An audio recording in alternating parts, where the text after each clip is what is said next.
So what does the application of the teaching look like? Well, I spent some time in the poverty-stricken rural areas of Cambodia researching the integral human development programs of Caritas Australia, working through local community development organisations.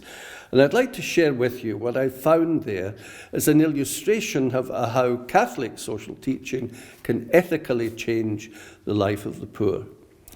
The official teaching calls for the poor themselves to participate fully in the decisions which form their lives, exercising the principle of subsidiarity.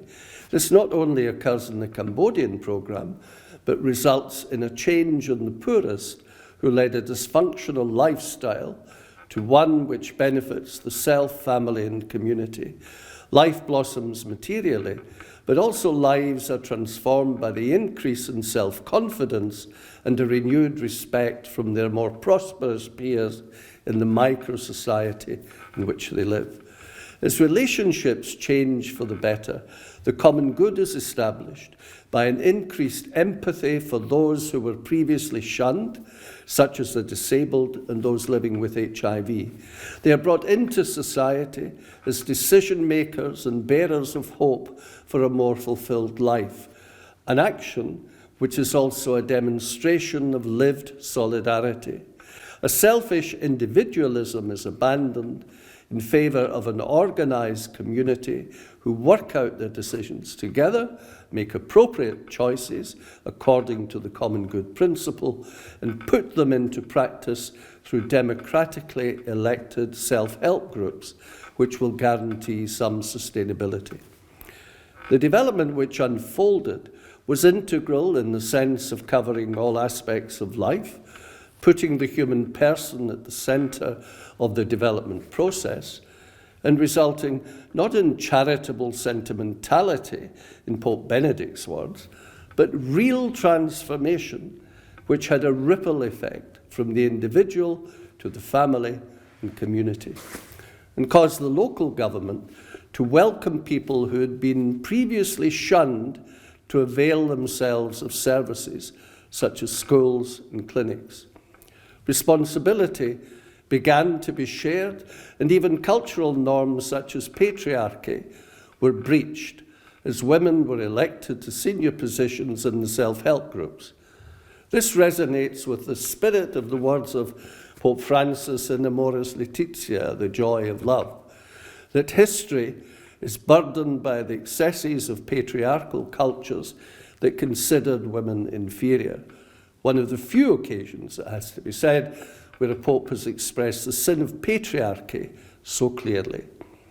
As for those with the power, its sharing was guaranteed by the partnership model pursued by Caritas Australia, where the staff of their Cambodian office had been entirely drawn from the local population, were all Buddhist, and were given decision-making powers. The Caritas project officer became a facilitator rather than a boss. Members of staff from the capital Phnom Penh trained the community-based organisation staff in what they called the CST approach.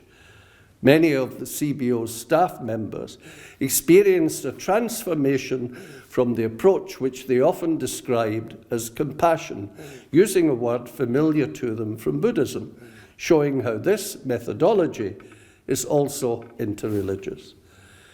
The community-based organisation staff changed their ways of working to spend more time with and listen to the poorest who lived on the peripheries of villages.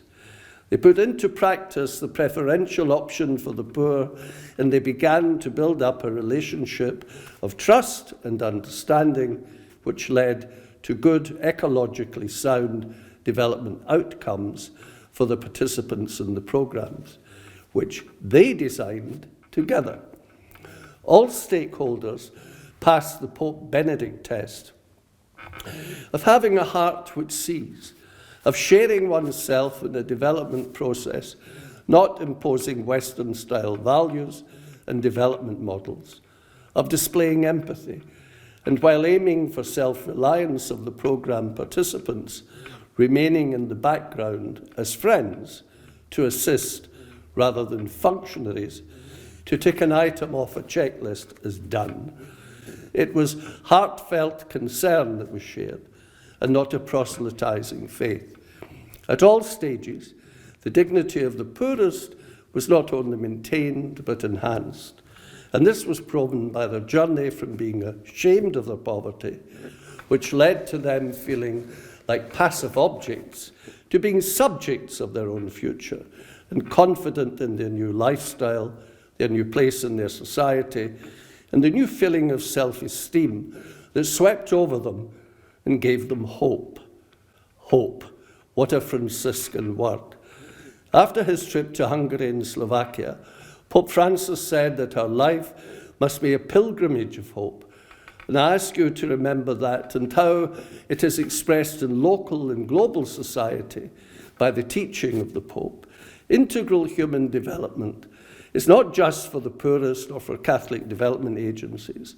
It's for all of us, because it is a way, perhaps the way, of being Christian in today's world. Thank you for watching.